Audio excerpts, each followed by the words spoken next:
This is the Climate Story Project, where we share real stories about how climate change is shaping our lives.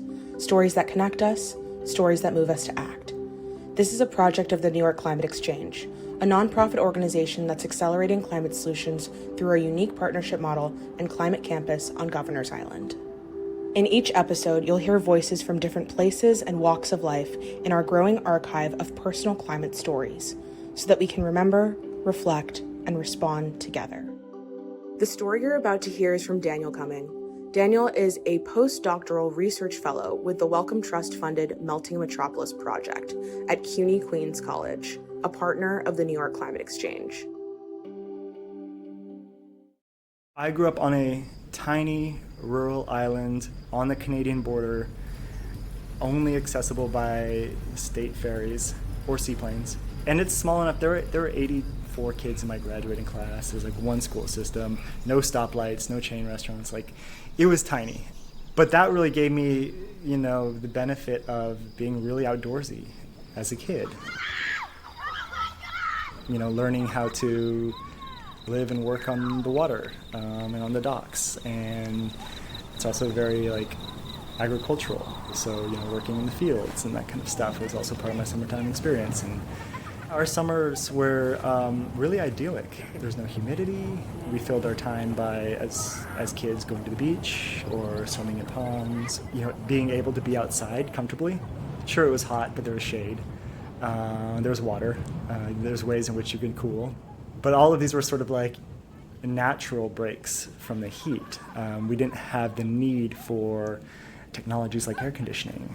And in some ways, that idyllic experience of summer put some blinders on my eyes as far as how other people experience summers and extreme heat and humidity. Not everybody has the privilege of being able to go to the local watering hole to go swimming. A lot of people end up working in the heat.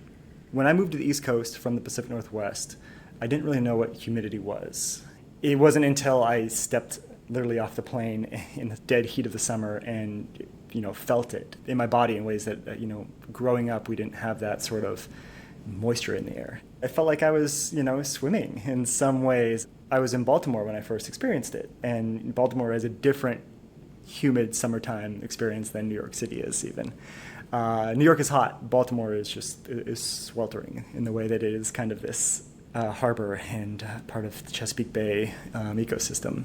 And when I realized how enveloping humidity can be and the extreme heat that comes with humidity, I started to really kind of think of how that is experienced by people who live in cities and live in places where you easily travel between scorching hot sidewalk and intensely air-conditioned building, and your bodily systems have to navigate the transition between the two. Realizing how intensely I was feeling as a younger person made me also think about how intensely maybe people who are experiencing different sort of health vulnerabilities or, just vulnerabilities of where they're living, the built environment, whether or not their homes are safely and adequately weatherized, and whether or not there is just a place in which there can be a break from the heat. I saw a lot of people living outdoors, unsheltered, exposed, and not to say that wasn't part of my experience growing up in the greater Seattle area, but thinking about it in terms of heat and humidity within the context of climate change was, I think, a new perspective for me, and one that I think was really eye-opening in a lot of ways. I think I didn't start to realize, or at least connect the dots about how significant heat was within this larger matrix of climate change until maybe even 2021, when it hit home in a literal way. There was the Pacific Northwest heat dome of that summer. It turned out to be incredibly deadly. A lot of times it's the elderly, the young, the most vulnerable among us who succumb to heat-related stress, often alone, often without people checking in on them. I don't know the exact number, but it was thousands of people over, I think a long heat wave that lasted maybe for a week or so. In my neck of the woods, in my hometown where I grew up without air conditioning. I experienced that remotely. I was on the East Coast again. My parents were back home. We were on the phone a lot talking about how just intolerable the heat was, how people were taking care of one another, how people were looking out for one another. It was kind of a profound experience for me, even though I wasn't personally there. I was, witness to it and starting to ask these questions, 3,000 miles away as an academic. And then there you go, my hometown is also experiencing extreme heat in a way that they never have. New York is really on the front lines of dealing with this issue. The city of New York is realizing that heat is a silent killer. It's deadly on a scale that we are still kind of grappling with. Heat kills more people every single year than all other natural disasters combined. In New York City, it kills 580 people per year, and this is a number that was revised within the last year or so. I am part of a large project called Melting Metropolis. A big part of our work is thinking critically and historically about the urban heat island effect. And this is very simply the idea that cities are much hotter than their surrounding suburban or rural landscapes. And this has a very material reason, just the infrastructure, the density, the materials used to build a city, and thus also kind of create a heat dome within the city space. But it also has a very kind of socioeconomic dimension to it as well. Our cities are built incredibly unequally socially, and so people who live within these inequities are also being exposed and experience heat inequity on a different scale, right? Even within the same city, perhaps even a block or two removed from one another. There's both a environmental and a social dimension to how people experience heat. As much as we like to kind of frame the climate change as this shared experience that we're all in together, that's only true to a certain extent. It's one that is not shared equally. In fact, Black New Yorkers die at a rate double of white New Yorkers when it comes to heat-related stress and mortality.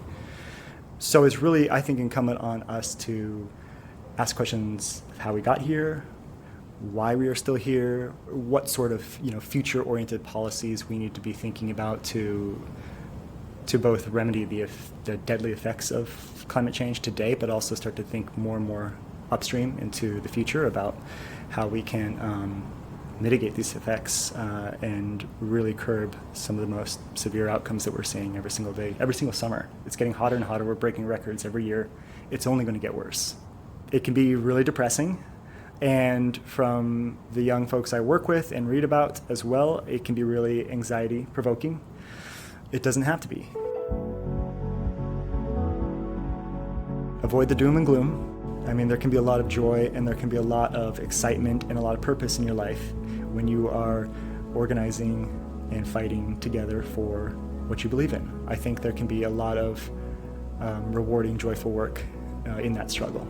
So my relationship, I think, with the environment has changed in dramatic ways over time, but one of the central themes has been we are all environmentally enmeshed. There's no distinction between urban space and nature. Nature is all around us. We are nature. Everything is nature. We're all environmentalists, whether we recognize it or not. I think increasingly about the worlds in which we inhabit, the worlds that we build, the futures that we imagine, and I think it really helps to think of human worlds and the built and natural environments as deeply intersected with one another.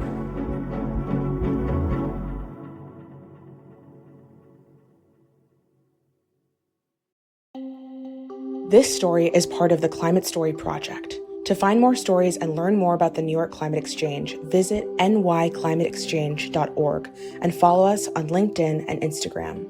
This episode was produced by Kylie Miller. Thanks for listening.